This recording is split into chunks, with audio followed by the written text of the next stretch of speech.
said that the foundations of clinical research are important. We said history is important to discuss that. We said epidemiology is one of the foundations of clinical research. We said biostatistics is again a foundation, and we said institutional review is important, or ethics is important.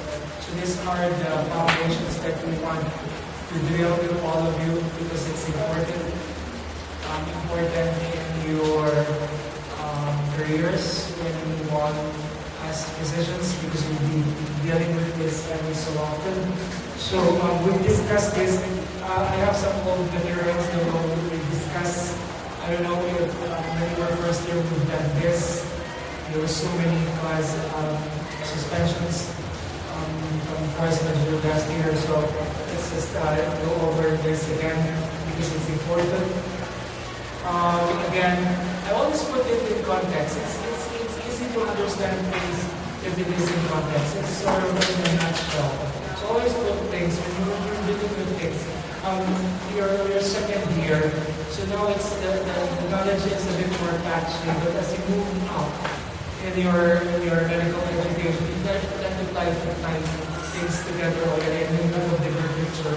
So for now, it's just a little of this, a little of this, just a little bit more patience regards this. But clearly, what you're trying to understand is it's good to put them always in perspective.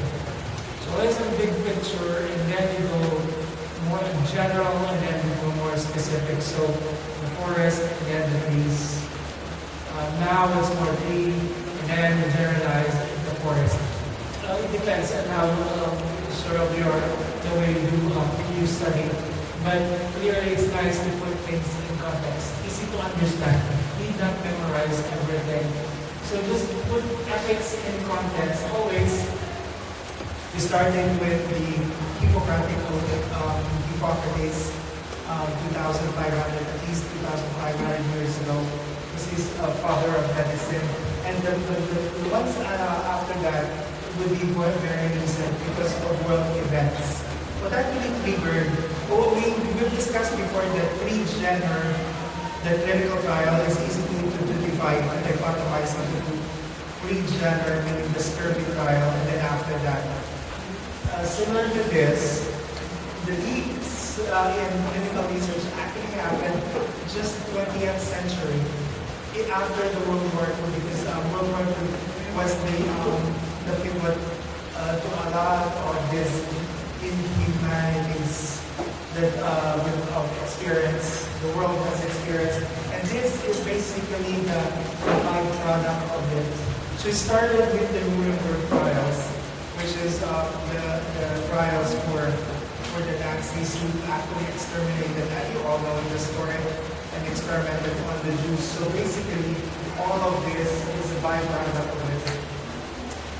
The Breton Institutes for the New World Order, post-World War II, or the Marshall Plan, which was hatched by the Transatlantic Alliance, meaning the United States, UK, and France, who were the powers that won.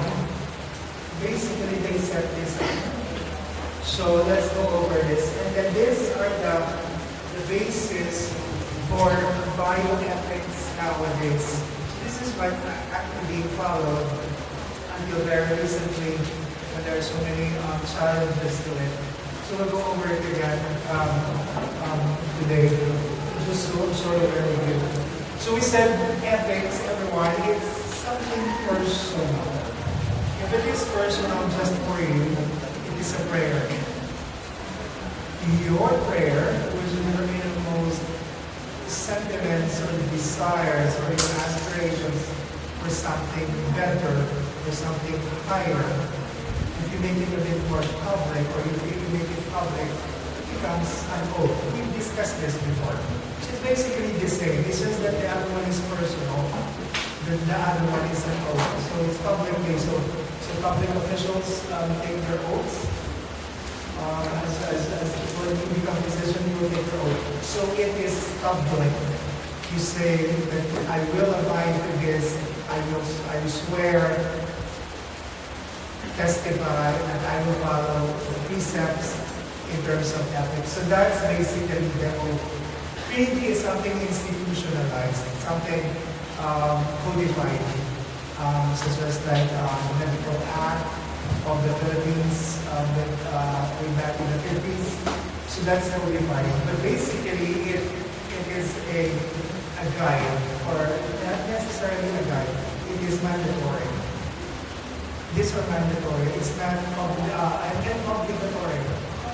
So it's not voluntary. You will follow that.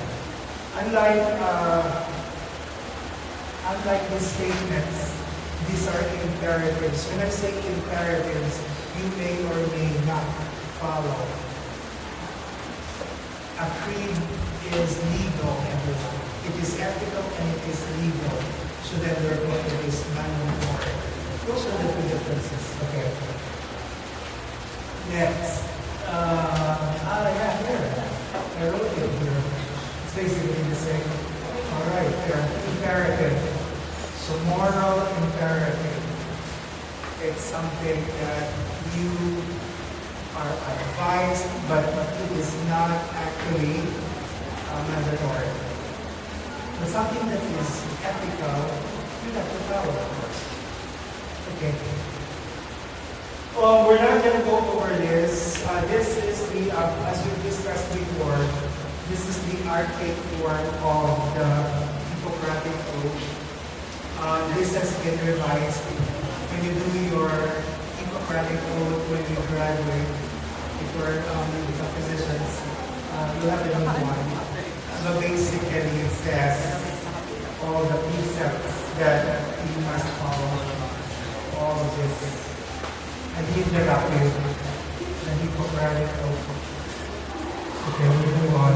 Now, here's what is important. Because you need to learn this because some of you might be doing public health in the future. Some of you might be working with international medical relief agencies such as Sans Frontières or Doctors Without Borders. And you may be assigned somewhere in part of the world where there are hostilities. So this is very important to know as physicians. Where in the Philippines, for example, you don't know if you're going to be assigned somewhere else in the south where there is ongoing war. So it's good to know all of these things. So now, as I mentioned to all of you, the Nuremberg trial is an offshoot of, it's post-World War II. It's basically trial for the war criminals. The Nazis, everyone. The ones who experimented and gassed a lot of people. Systematically, that's the word, everyone. Systematically and without remorse and inhumanely, they've done the experimentation. So then, therefore,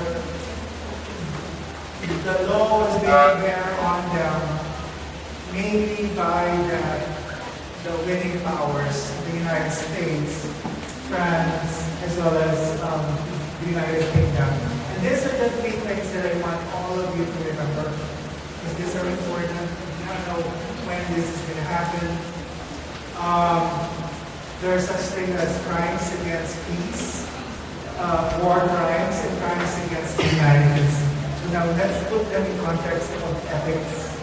So crimes against peace is basically inciting war. Everyone preparing for it, planning for it, and initiating or waging war. So that is a crime. So crime against peace. Usually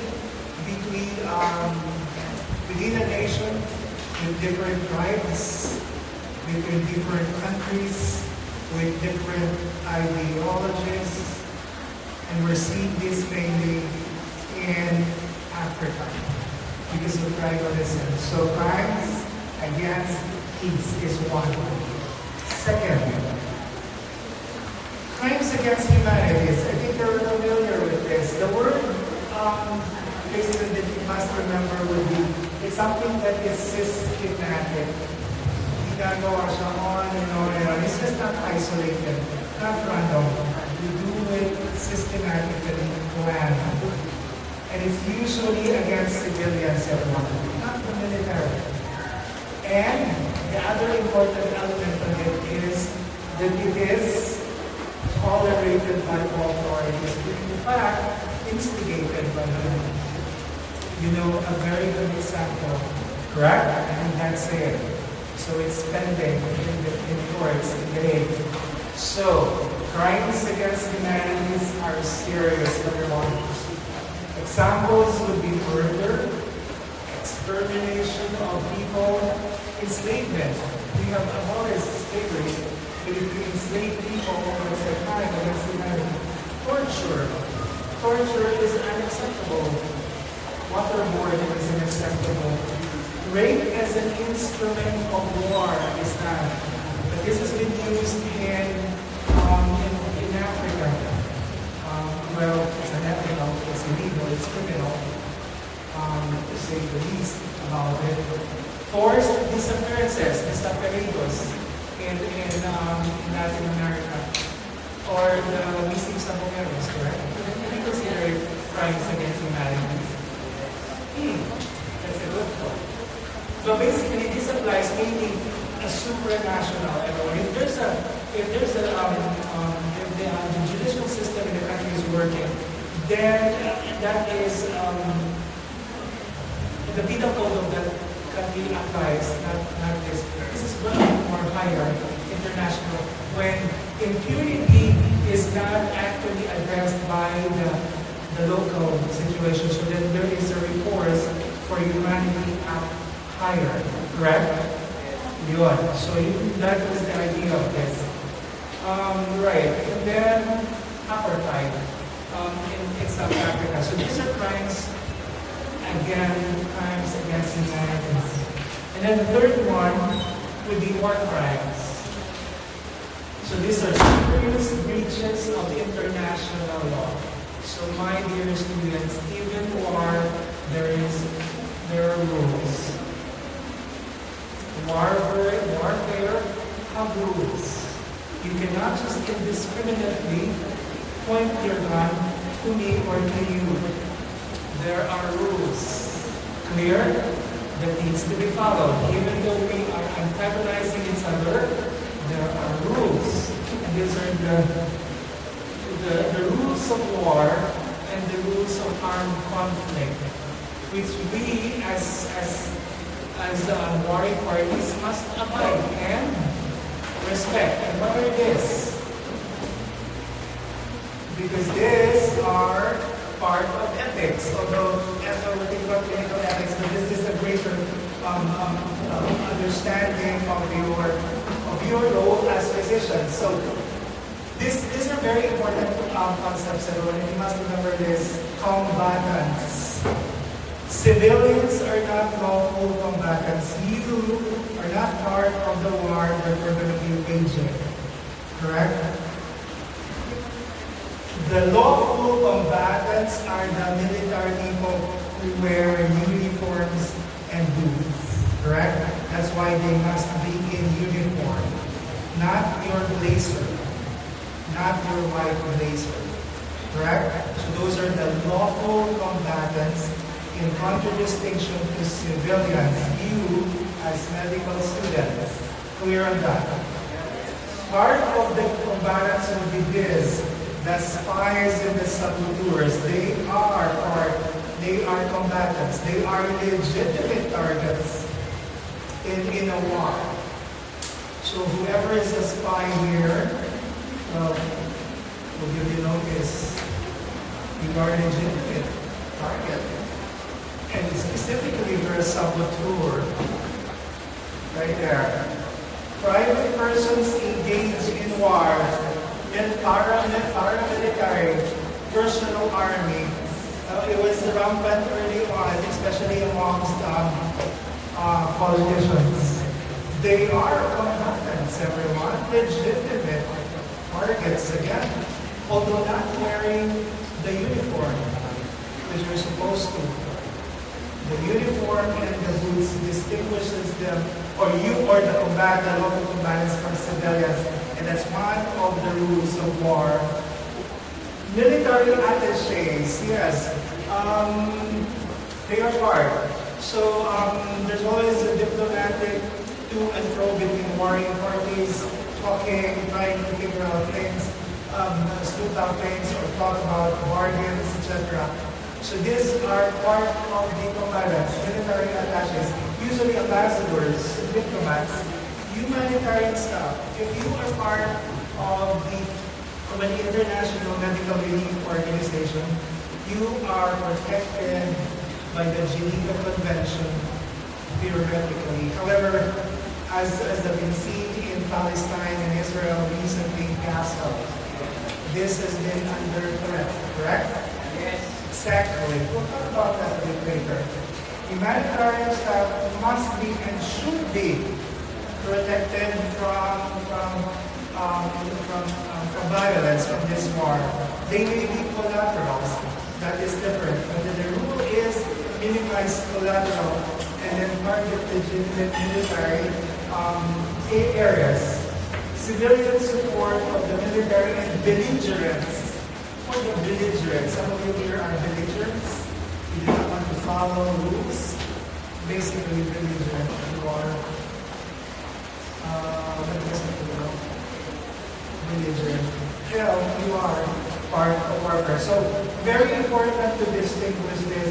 You will be under this, if that is what you want to do with your careers in the future. You may want to, so you will have to study the rules of war. Because as I mentioned to all of you, even war have rules. Okay. Now, what are its local applications in terms of ethics? There is, the rule of war says, in terms of ethics, that there must be a military necessity. If I bomb something, there is a necessity strategically or operationally for my advantage. Correct? I will not do that because there is no necessity there. So that's one element. There is a military necessity on targeting something. It's not just because I wanted to target the dean's office because I don't like your dean. It's flimsy, correct? There must be a reason to wonder how years my graduate, correct? No, I was joking. There must be a necessity for you to inflict damage to another party for your strategic gain, ethically. What is the second element, everyone? Humanity. Even at war, it is, how do I say it? You have to show humanity to each other. And what is humanity in war? You do not shoot people at their backs. You do not shoot distressed, how do you call it, navigators when they are clinging in your like in biggies and they have nothing else that will strike you back in terms of power. That is humanity. And corollary to that would be chivalry and honor. So there is honor in killing? No, there is none. But you have to show chivalry in terms of your opponent, meaning fairness again. Well, you have to have some advantage. However, hindi siya stab at the back, everyone. That's the point there. Okay. What's the next application? Proportionality. So I could not drop an atomic bomb on a clinic with 2 patients. Where's the proportionality there? Correct? Atomic bomb for a clinic? No proportionality. Unethical. Well, if it is a big city like Manhattan, in New York, yes, you could drop it. But a municipal office in Jakarta with an atomic bomb? No proportionality, no ethics, no humanity.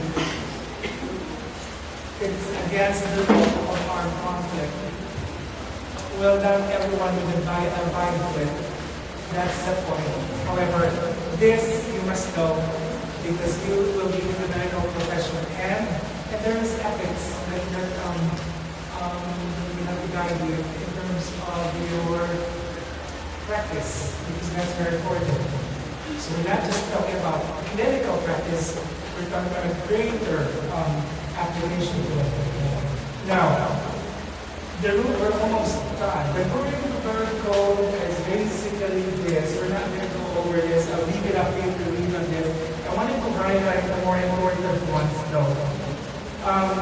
The Declaration of Human Rights is important. This is with the United Nations. And it has several articles. And it is a bit sublime, everyone. This is, you sort of take it for granted nowadays because you've not seen the struggle regards to freedom. Specifically, we're not talking about anything anywhere else. Let's just talk about the Philippines. Yes, there was a struggle 3 decades or 4 decades ago. And there was a struggle regards this. And you are the recipient of that struggle. So sometimes we not appreciate it. But this are important in terms of ethics, everyone. So everyone's born free and equal. It's inalienable, everyone. When I say inalienable, it cannot be removed from you. You were born Homo sapien. You have inalienable rights. No one can take that away from you except, of course, in a legal way. If that right is restricted. And these are basically human rights. So the right to life, the right to freedom from slavery, freedom from torture, the right to remedy, meaning to the courts, no arbitrary detention, meaning you have to have what? You must have an arrest warrant before you get to the jail or to prison. You must be convicted first under right to a fair trial. So these are underpinnings of human rights, and these are very important. So just remember all of this, because you may have to defend this. You may have to speak against encroachment regards to this as physicians. So take them, understand it. Freedom of religion and belief, freedom of opinion and expression. And these human rights are actually being challenged nowadays in the free world. I think you're very aware of that nowadays. So we'll see how it pans out.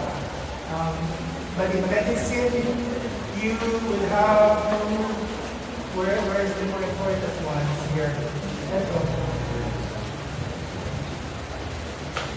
The right to life, correct?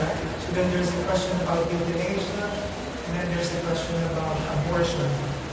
And these things you have to be dealing with when you become clinicians. And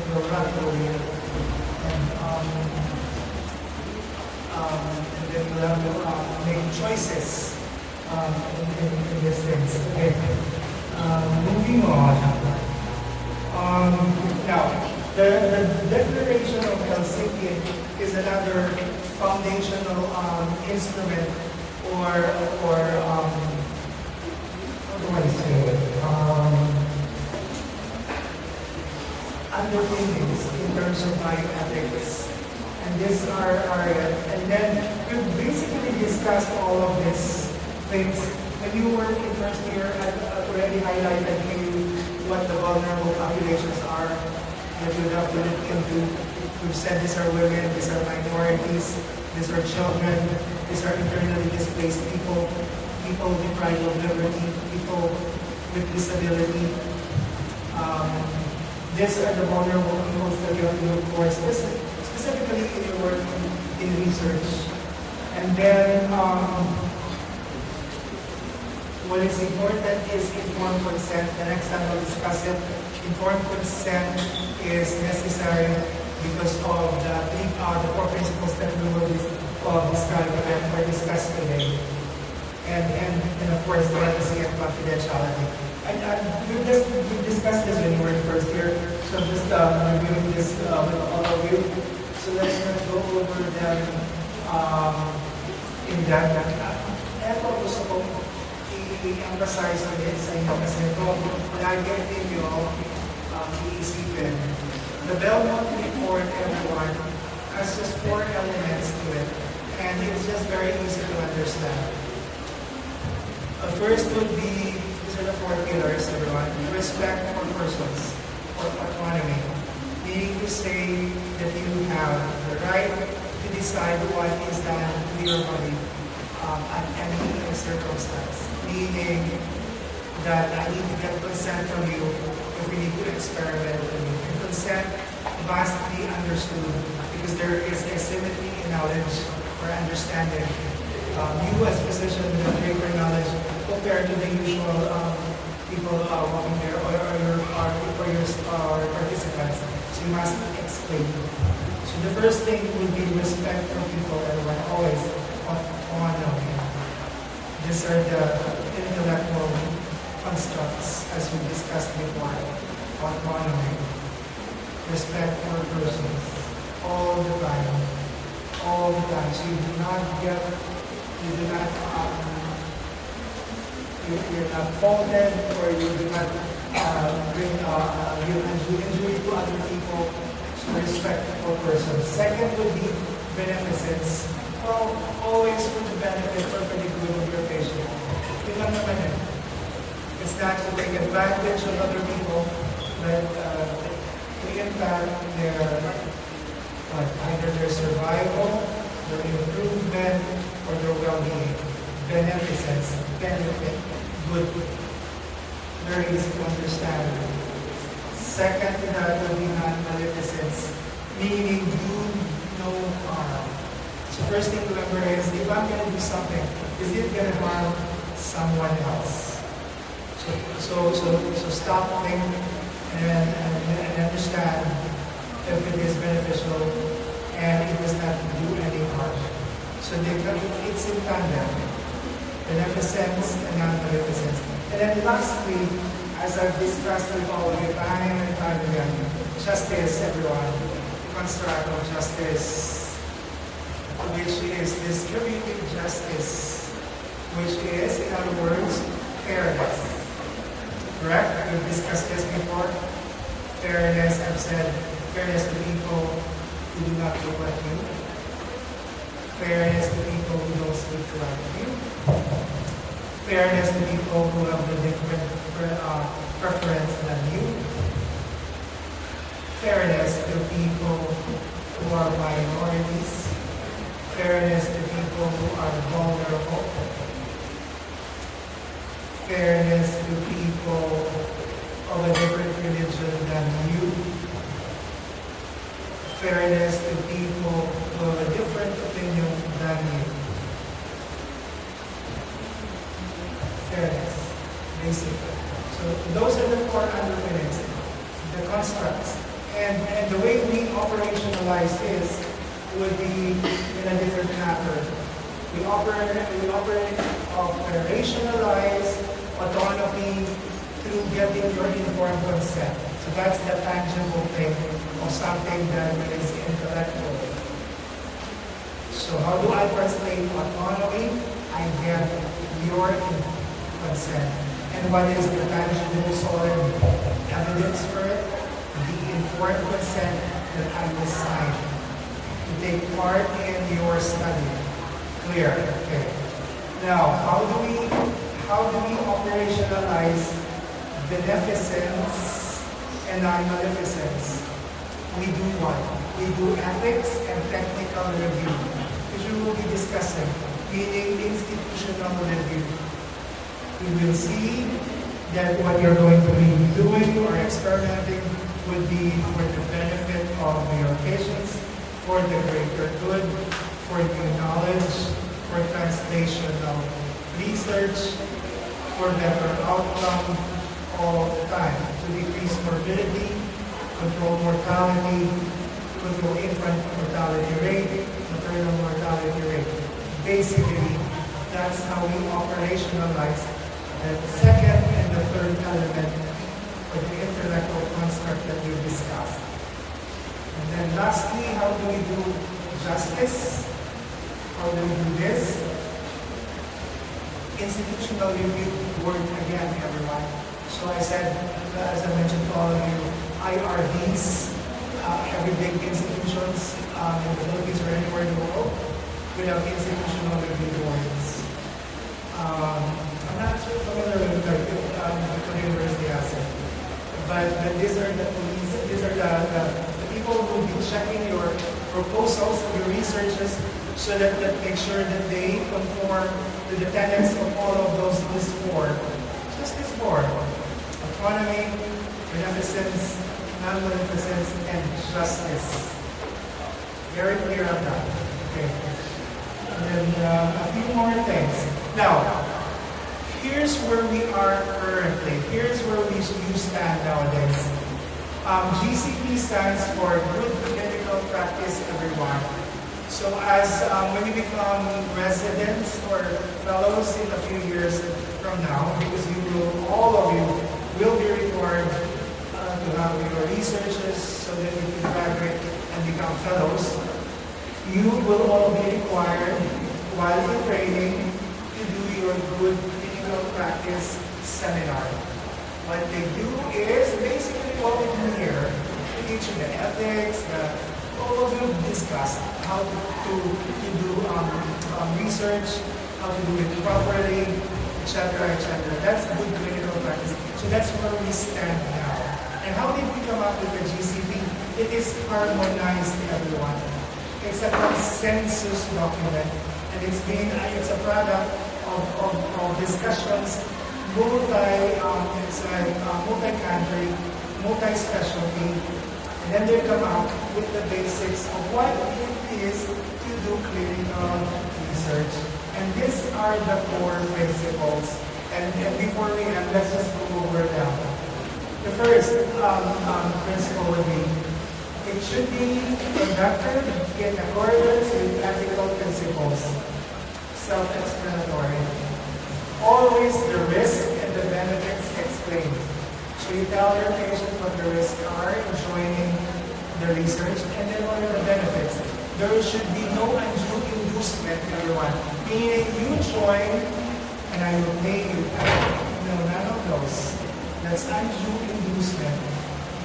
Benefits would be what is fair.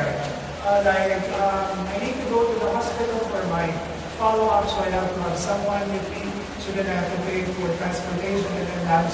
That would be due benefit.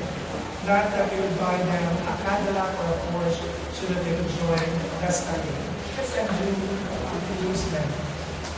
The rights and the safety, they should not be used anymore. Subjects, you don't use subjects anymore. We say participants. Subjects denote something colonial, something inferior. So you dealt with the rights of always the safety of the participants. The available non-clinical and clinical data must be adequate. Yes, there must be basis for it, in terms of understanding physiology. Scientifically sound, of course. Look at this, IRB approved, meaning no researches without IRB approval. So all of your proposals must be approved ahead of time. Must have qualified physicians and lead researches, and again, very, very clear, sir, everyone. IC, informed consent, all the time. You learn how to write it. I'll show you some examples when we go reach that point in our discussion. Informed consent basically is that paper that contains a description of the study, you as a researcher, what they expect, what you will have to be doing, is there a recourse to grievances, etc., and follow-up. Basically, it summarizes everything in a research. So that's the GCP, and then lastly would be, this is information technology. You have to ensure confidentiality, everyone. This you have to learn fast, everyone. As physicians, your patients would be telling you very personal things. So So you must learn this early to keep secrets. How to keep them and not to broadcast them. It's not for everyone's fodder or food. Your patients will tell them truly personal things. You keep them confidential. No posting in social media about the patient telling you this and this and this. That's why, because it's a privileged information. Because you need those information so that you can deal with your patients as a whole human being. So try to learn how to keep secrets and keep it to yourself. There are certain things that you need not comment. You must have an opinion, yes, of course. Why not? Keep it to yourself. You don't need to broadcast it to the world. You just have an opinion all the time. No opinion is worse than a wrong opinion, in fact. But opinion need not be broadcasted to the whole world. Opinions need not be reached. Because this is very important, everyone. Now, this I just call it the assurances. Make sure that the things that are used in your experiments have good manufacturing, have a seal of a good manufacturing practice. So I'm just putting this all for you in context. Okay, so there's so many things you have to learn. You get to be overwhelmed. Research, it takes a little bit more time to understand and appreciate it and do it. But once you have a hand of it, it is easy. It goes very easy.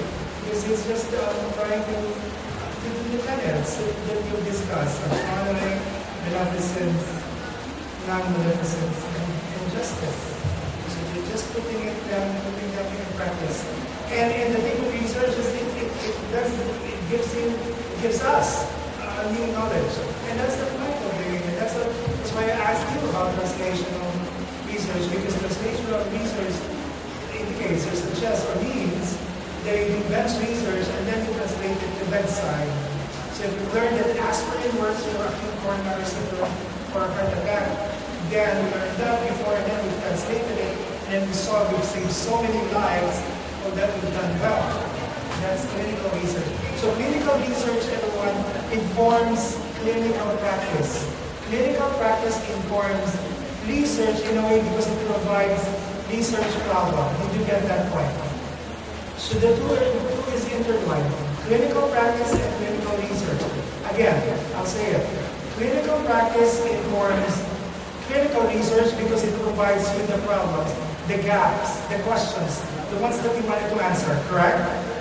Now, once you have those problems, then clinical research, once you have the findings, then it informs practice. In fact, it improves it, correct? Exactly. That's translational. Bench to bed. That's how we say it. So bench research to bedside, meaning your patients in the wards, which you will be seeing every so often when you go to the wards. So that in a nutshell, everyone, is ethics. So ethics is pervasive. You must have it. Because it's a higher calling for all of it. That's why this has been, during our time, the ethics was just a few semesters, just a few meetings that we did during that school. You have like a semester of this now. We did not know how to do like clinical research, to do it from scratch. Yeah, I know what cohort is, or is case control or experiment hours, and we have to do our own reading for that. At least you have that since first year. So it's gradual, it accretes, it builds on. And then so that when you reach the point that you wanted to do it, then then it's going to be a bit easy. Most of you are afraid of biostatistics. Yes, you're not going to be doing research by yourself. You're doing all these tests. No, you have your biostatisticians. For you, what is needed is for you to understand what test is or must be applied to your study. It's not that doing the arithmetic or the algebra of it. No, you can just input that in the computer. There's so many apps nowadays.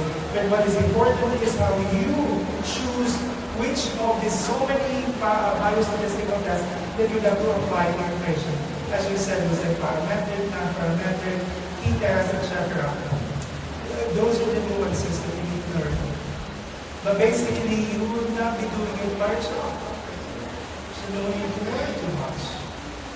Because some of you like, I feel like it's the end of the world to do research. No, it's fun, in fact. It just takes time. It takes practice, of course, as in anything. Okay, now, I guess this is the end of it. What time is it? 5 o'clock. Okay. Yeah. So we talked about ethics. I've reviewed again with you. We discussed when you were in first year. I've told you about the history of it. I've given you the precedents that have given us all these instruments that we're using nowadays as basis for our clinical research. We've highlighted the 4 very important elements that you must remember and cinch and burn it in your brains. And then again, I will say, autonomy, beneficence, non-maleficence, and justice. You will not get wrong if you remember those 4 things. However, there is always free will. The choice is yours. The choice of whether you decide with what we discuss or otherwise. The choice is yours because there's free will. I will add one thing to that.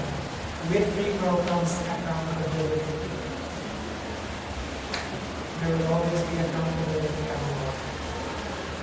So think about that. Now, where is attendance sheet?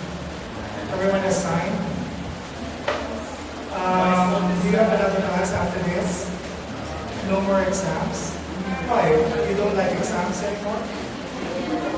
It's part of your life, right? Enjoy it. It's like